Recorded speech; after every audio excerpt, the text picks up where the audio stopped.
अच्छा, अगला सवाल है रामकृष्ण का, हैदराबाद से। रामकृष्ण जी नमस्कार, पूछिए सर। नमस्ते सर। जी मेरा नमस्ते नाम राम है, हैदराबाद से बात कर रहा हूँ जी। इंडिया सीमेंट 1000 शेयर्स 239 पर फरवरी फर्स्ट वीक में खरीदा सर। ये अभी अप टू सितंबर तक वेट करने के लिए है, कुछ बढ़ने का चांसेस है या नहीं है सर? सितंबर क्यों, वाई सितंबर? सितंबर थोड़ा घर पे काम है उसके लिए। अरे वाह, ये एकदम सही है। ये देखिए लॉजिक होना चाहिए कि हमको क्यों बेचना है। गावा साहब, सितंबर में घर पे काम में कुछ पैसे की ज़रूरत पड़ेगी, तो क्या इंडिया सीमेंट कुछ हमें कमाई करके दिलवा सकता है रामकृष्ण जी को? अभी सितंबर के पहले 250 260 चला जाए तो निकल जाएगा। जब भी जाता है 250 260 निकल जाएगा, क्योंकि वहां पर रेसिस्टेंस। लेकिन बेसिकली चार्ट ठीक ही है, थोड़ा डिप मिल सकता है, लेकिन डिप से फिर एक अप मूव मिलेगा। लेकिन 250 260 के आसपास डेफिनेट रेसिस्टेंस है, वहां पर निकल जाएगा सितंबर और 9 सितंबर, कम सितंबर। ओके, सितंबर और 9 सितंबर जब भी 250 से 260, 250 टू 260 के बीच में हो तो रामकृष्ण जी आप निकल लीजिएगा। वो जून भी हो सकता है, जुलाई भी हो सकता है, या 1 सितंबर भी हो सकता है। उसके बाद फिर मत रुकिएगा इसमें। ओके, अगला सवाल लेते हैं रमेश जाधव का, पुणे से हमारे साथ जुड़ रहे हैं। रमेश जी नमस्कार। हाँ नमस्कार। नमस्कार सर, बताओ जी। सर को भी नमस्कार। सवाल बताओ सर। या सर, मेरे पास है नज़ारा टेक्नोलॉजी 160 शेयर्स, मैंने 750 के आसपास के भाव पे लिया था और मैं लॉन्ग टर्म रुक सकता हूँ इसमें, तो जो सलाह चाहिए कि क्योंकि ये 900 तक चला जाता है फिर नीचे आ जाता है, बहुत ही वॉलेटाइल लग रहा है, इसलिए मैं सोच रहा हूँ कि क्या करूँ इसमें। गेम की तरह है ये, एकदम ये गेम वाली कंपनी भी है। गेम खेलते हैं ना आप? हाँ सर। गेम खेलते हैं, गेम, वीडियो गेम हाँ, खेलते हैं? गेम खेलता तो नहीं हूँ लेकिन इन्वेस्ट करके रखा है, क्योंकि that is happening thing nowadays. नहीं, आपने कहा ना ये 900 तक जाके फिर नीचे आता है, तो सांप सीढ़ी टाइप का मामला इसमें बनता है।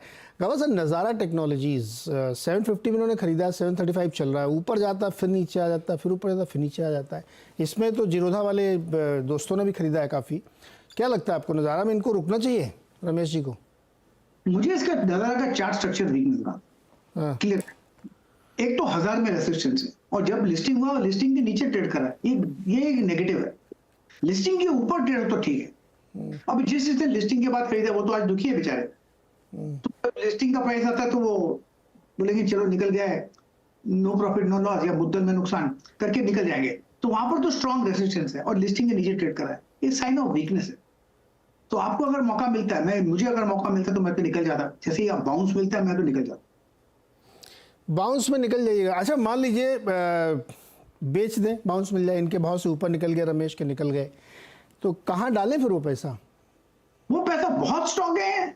आप सीएनबीसी आवाज देखिए, रोज देखिए, आपको बहुत अच्छे अच्छे विकल्प मिलेंगे। मैं प्रोमो नहीं कर रहा, प्लग नहीं कर रहा, लेकिन अब मुझे इतना कुछ ध्यान नहीं। लेकिन आप जब पैसा निकालिए, उसके बाद जब पैसा हाथ में है, उस दिन से आप लगातार 3 दिन देखिए सीएनबीसी आवाज, और आपको बहुत अच्छे अच्छे स्टॉक मिलेंगे। ओके, तो राइस पे निकलना है, और फिर आवाज़ तो खैर देखते रहते हैं रोज़, वो देखना है, उसमें आपको आइडियाज़ मिलेंगे आपको कहाँ पैसे लगाने हैं। अगला सवाल भी लेता हूँ मैं, मयूर का, मुंबई से जुड़ रहे हैं हमारे साथ। मयूर जी, मयूर आपका नाम क्या है पूरा? मयूर रोम। रोम? रोम में बसा। क्या बगल से कोई बोल रहा रोमियो बोलो, ऐसा? नहीं नहीं कौन है बगल में, आपके दोस्त हैं क्या? नहीं, वो तो टीवी चल रहा है। अच्छा, बताइए मयूर जी, क्या सवाल है आपका? तो नमस्कार नीरज जी, गावा सर।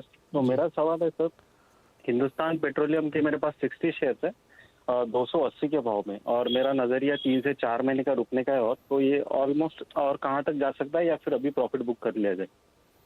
यार पैसा तो आपका बन रहा है, अच्छा डबल हो गया। बाबा सर, मुनाफा हो रहा है इनको तगड़ा, लेकिन ये कह रहे हैं कि और चाहिए, दिल मांगे मोर, 6 महीने और रुकें क्या? सबसे पहले एक स्टॉप लगाए। हाँ। वो स्टॉप होना चाहिए 500 के नीचे, ट्रेलिंग स्टॉप। अब ट्रेड कर रहा है 525, मतलब 25 रुपए का डिफरेंस है। हाँ। अब इसको ट्रेंड को राइड करना चाहिए। अगर 525 से 550 हो जाता है तो स्टॉप को लगाइए 525, डिफरेंस 25 ही रखिएगा। जब तक इसको जाता है जाने दीजिए। एक बार 25 कट हो गया आपका, आप निकल जाइएगा, तो आपका रिस्क 25 का ही है। Ride the trend and enjoy the ride. HPCL. Okay, तो 500 के स्टॉप लॉस पे आप रहिए मयूर जी। अगर वहाँ से टूटे तो आप निकल जाइए, तब भी आपका मुनाफा होगा। ओएमसीज में एक ही रिस्क है कि अगर सरकार ने दाम कटवा दिए पेट्रोल डीजल के, तो कंपनियों पे एक प्रेशर आ जाएगा।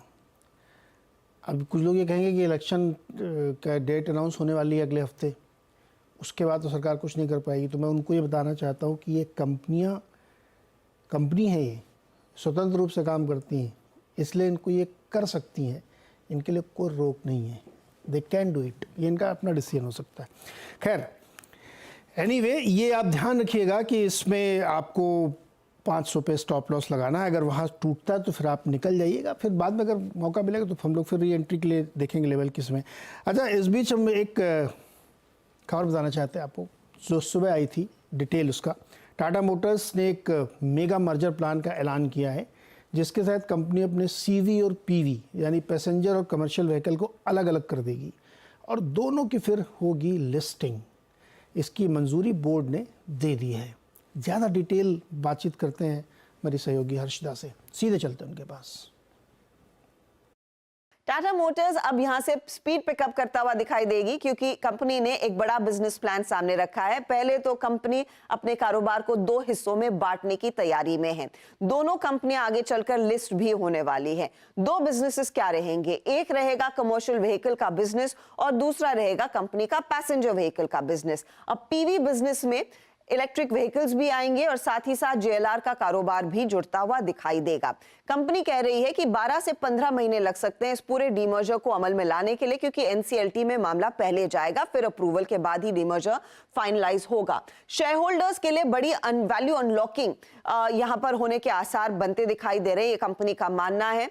कंपनी ये भी कहती है कि अलग अलग बिजनेसेस की सिनर्जी अलग है, उस लिहाज से बिजनेस स्केल कर पाएंगे, उस लिहाज से अलग बिजनेस प्लान्स भी दोनों ही कारोबार सीवी और पीवी के लिए बनते हुए दिखाई देंगे। यही नहीं, अब कंपनी फोकस अपने ईवी कारोबार पर ज्यादा बढ़ाने वाली है। जेएलआर के पर्सपेक्टिव से देखें तो जेएलआर के लिए एक अलग स्ट्रैटेजी भी तैयार कंपनी करती हुई दिखाई देगी।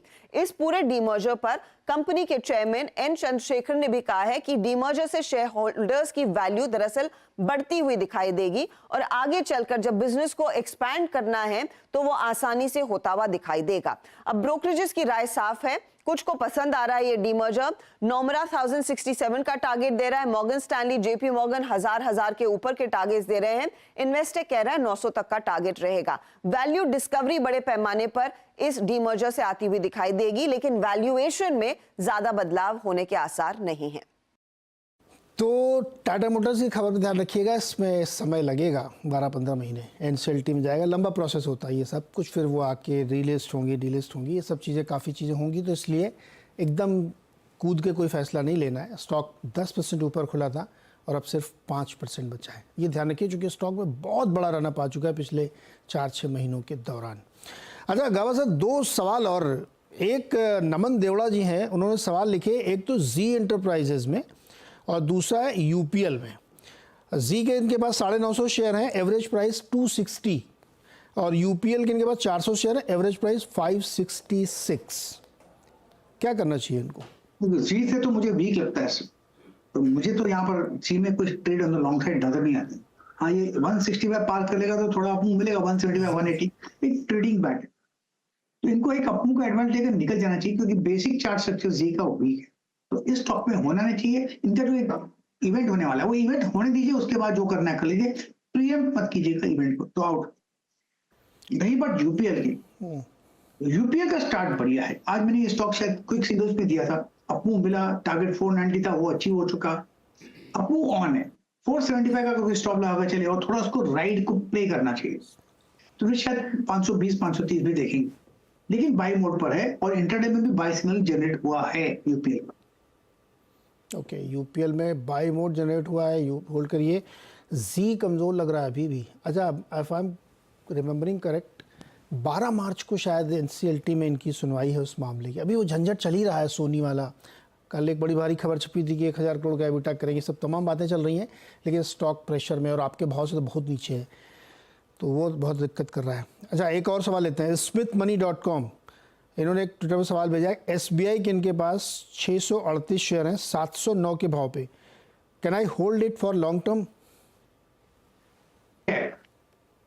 बिल्कुल होल्ड करना चाहिए, 777 पर ट्रेड करें, बढ़िया स्टॉक है। हमने पिछली बार किया था कि आपकी बार 700 पार हो गया, आइए और भी ऊपर देखेंगे, 765 770 स्ट्रॉन्ग सपोर्ट जोन है, ट्रेड करा है 777 पर। इसमें बाय मोड पर है, वीकनेस नहीं है, डिप्स मिलती है, एब्जॉर्ब होती है, फिर एक अपमूव रिज्यूम होता है। तो इट्स होल्ड एसबीआई होल्ड करिए। निर्भय तिवारी, और ये इन्होंने सुजलॉन एनर्जी के 1000 शेयर खरीदे हैं 47 रुपए पर, और अब इनका मन है कि एवरेज और कर लूं, मतलब और खरीद लूं क्या? देखिए, मुझे Suzlon from a long term perspective 5 साल के हिसाब से अच्छा लगता है। शॉर्ट टर्म में थोड़ी वीकनेस हो सकती है, थोड़ा डिप मिल सकता है, क्योंकि बहुत अच्छा दौड़ा है 10 रुपए से 50 रुपया। तो 50 रुपए पार करना है, फिर 100 जाना है, उसके लिए थोड़ा वक्त गुजरना पड़ेगा, तब जाके 50 पार होगा। इतना इजी पार नहीं होगा। वीक हैंड जब तक निकलेंगे नहीं और स्ट्रॉन्ग हैंड जब तक आएंगे नहीं, तो 50 पार नहीं करेगा। तो थोड़ा डिप का पॉसिबिलिटी है, लेकिन ये अगर 5 साल का नजरिया अच्छा है तो मेरे ख्याल से सुजलॉन ठीक है। 5 साल का नजरिया हो तो सुजलॉन में बाइंग की जा सकती है। अमित का सवाल क्विकली लेते हैं। डेटा पैटर्न्स के 100 शेयर हैं 2500 पर, एस्ट्रल के 100 शेयर हैं 2133 पर। 1 साल का नजरिया है इनका। कौन सा बताया आपने? पहला sir data patterns. Data patterns मैं देखता हूँ। मैं नंबर बताऊं क्या आपको? Data infra, data patterns. हाँ, डेटा पैटर्न्स डेटा 54। पैटर्न हाँ, बढ़िया स्टॉक है, बिल्कुल बढ़िया है। 272 पर ट्रेड करा है। इसमें जो भी डिप्स मिलती है खरीदना चाहिए और लॉन्ग टर्म होल्ड करना चाहिए। शॉर्ट टर्म में थोड़ी वीकनेस है, लेकिन 2400 2500 के आसपास स्ट्रॉन्ग सपोर्ट होने डेटा पैटर्न से। It's a buy and hold. और एस्ट्रल का एस्ट्रल का शायद आज बाय सिग्नल जनरेट हुआ था सुबह, मुझे ध्यान है। और यहाँ पर लगता है कि ये साइडवेज मोड पर है, बाई मोड पर है, ट्रेड करा है 2019। मेरे ख्याल से ये भी medium term to long term के लिए अच्छा स्टॉक है। Continue holding Astral. ओके, इसको होल्ड किया जा सकता है एस्ट्रल को भी। गावा सर, बहुत बहुत शुक्रिया जुड़ने के लिए, बातचीत करने के लिए और दर्शकों की मदद करने के लिए। ध्यान रखिए आप लोग, मार्केट थोड़ा सा शेकी दिख रहा है, ऊपर उतार चढ़ाव ले रहा है, तो उसमें आपको अपना बचाव भी करना है। छोटा सा एक ब्रेक के बाद खिलाड़ी नंबर 1।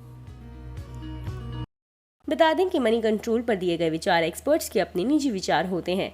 वेबसाइट या मैनेजमेंट इसके लिए उत्तरदायी नहीं है। यूजर्स को मनी कंट्रोल की सलाह है कि कोई भी निवेश निर्णय लेने से पहले सर्टिफाइड एक्सपर्ट की सलाह लें।